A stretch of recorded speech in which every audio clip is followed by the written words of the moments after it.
Hi everyone, I'm David Fisher, and this is Presidential Chronicles, the series of books and videos on American history as seen through the lives of the presidents of the United States. This episode is from the life of George Washington, and the focus is love and marriage. The first love of the life of George Washington comes along in his late teenage years, and it happens to be his neighbor, a young woman by the name of Sally Fairfax. They're about the same age, they're very compatible, they spend a lot of time together. There's only one problem. Sally Fairfax is married. In fact, she's married to a man who's 20 years her senior, happens to be the most prominent landowner in the entire community. He's a wealthy man, he's powerful, she is not inclined to leave him. So Washington and Sally, though, have a close relationship. It's flirtatious at times. In fact, when Washington goes off to war to fight for the British in the French and Indian War, they have a lot of letters with some flirtatious moments in them.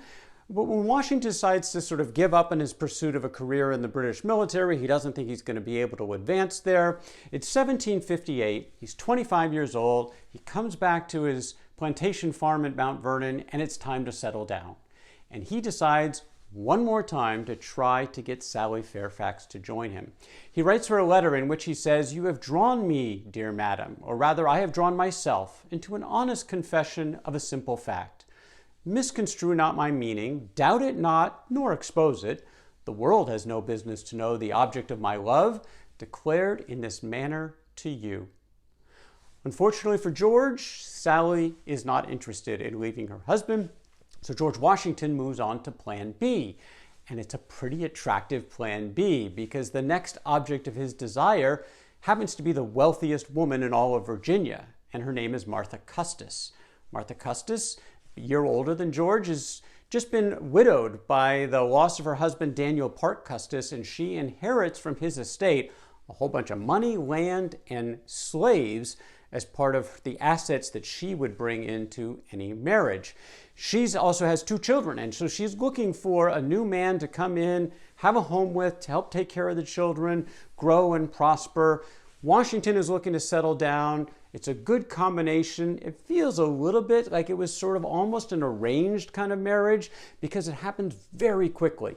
In fact, from the time that Washington wrote that letter to Sally Fairfax until he marries Martha Custis is only a 4-month period of time. It's January 1759 when they tie the knot, and the family moves all together to Washington's plantation farm at Mount Vernon. Coming along for the ride are those 2 kids. Martha had lost 2 of her first 2 children in their infancy. They passed away, but she does have with her 4-year-old Jackie, 2-year-old Patsy, that Washington then becomes their stepfather. Now, Washington is very committed to his life at Mount Vernon. He is a businessman, he is a plantation owner, he is a farmer, but he's also a very social person, and he and Martha establish a social routine as members of the community. They have lots of guests coming over, they visit lots of other places, they go dancing. He's a very good dancer, likes dancing, he likes to play cards, although he's not big into gambling. He has a social aspect of his life, and she's playing her role perfectly as the hostess. She runs the house, he runs the business, he runs the farm. They're very compatible together. What we don't know much is about how they really felt about each other in terms of these concepts of love and marriage, because after Washington dies, Martha destroyed every letter he had ever sent her, except a couple that materialized. We'll talk about those in a moment, but fundamentally their personal correspondence is gone.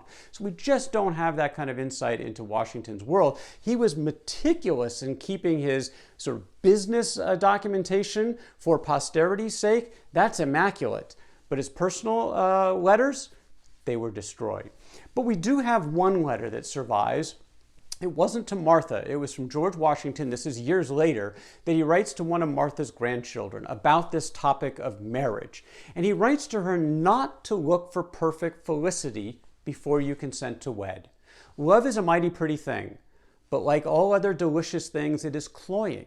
And when the first transports of the passion begin to subside, which it assuredly will do, and yield oftentimes too late to more sober reflections, it serves to evince that love is too dainty a food to live on alone, and ought not to be considered further than as a necessary ingredient for that matrimonial happiness which results from a combination of causes. This is probably the greatest insight we have from Washington on this concept of love and marriage, and maybe some of that passion of love wasn't as much in existence in his marriage with Martha, but he had all these other things that turned it into a very happy long-term arrangement. Now, I mentioned those couple of letters. When Washington becomes the commanding general of the Revolutionary Army in 1775, he writes a couple of letters from Philadelphia to Martha to let her know that he's going to be taking this assignment, he's going to be away for a while. These two letters from June of 1775 survive. They were buried in a writing table that was passed down to a couple of generations, and again, in Martha's line of the family, and they were discovered years later. So it's not much. It's not the most intimate letters, but it's something. So we'll quote from one of them. "My unhappiness will flow from the uneasiness I know you will feel at being left alone. I beg of you to summon your whole fortitude, resolution, and pass your time as agreeably as possible. Nothing will give me so much sincere satisfaction as to hear this and to hear it from your own pen." They cared about each other. Washington cared about how this major decision was going to impact Martha. He wasn't asking her permission. He was certainly going to go do what he needed to do. It's just one of the rare moments that we get an actual piece of correspondence that we can reflect on. Now, Martha actually has a fairly active role in the Revolutionary War. Now, of course, she doesn't do any fighting, but she spends, if you count up all the weeks and months together, nearly half the 8 years of the war she spends with her husband. It's typically built around the winter season when the fighting ends and they go into winter quarters. A number of the wives, including Martha, would go and visit their husbands, typically the generals and the officers. And Martha never missed one of these winters, whether it was the freezing cold at Valley Forge or any of the others, she was there. And she took an active role. If she could help medically with wounded soldiers, certainly to fix their uniforms and darn their socks, help with morale, both with the men and of course with her husband. And he valued and cherished her time when she was with them.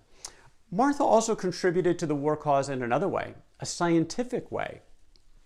Around this time, disease was one of the scourges of the Revolutionary period, and smallpox was, of course, one of the worst. Outbreaks would occur and death would come in large scale. There were new technologies available in form of inoculations, and there was a vaccine that had been created for smallpox, and a lot of people were afraid to take it. Martha Washington was not. She volunteered on her own accord. Didn't ask her husband. She went and did it anyway and got the vaccine, and it looked like it worked. She told her husband about it, and she helped convince him, encouraged him to get the soldiers of the Continental Army vaccinated. In fact, George Washington mandates 100% of the soldiers in the Continental Army get the smallpox vaccination. And it saved a bunch of lives. It could be hundreds, thousands. The British did not avail themselves mostly to the vaccine, and so it was a helpful element in the war fight against the British, and Martha Washington was a bit of a catalyst in that effort. Now, when the war ends, all George and Martha Washington want to do is go home, retire, live the life of the country squire again, have their social gatherings, run the farm. But the country is not done with George Washington yet, and they can't have that kind of a life.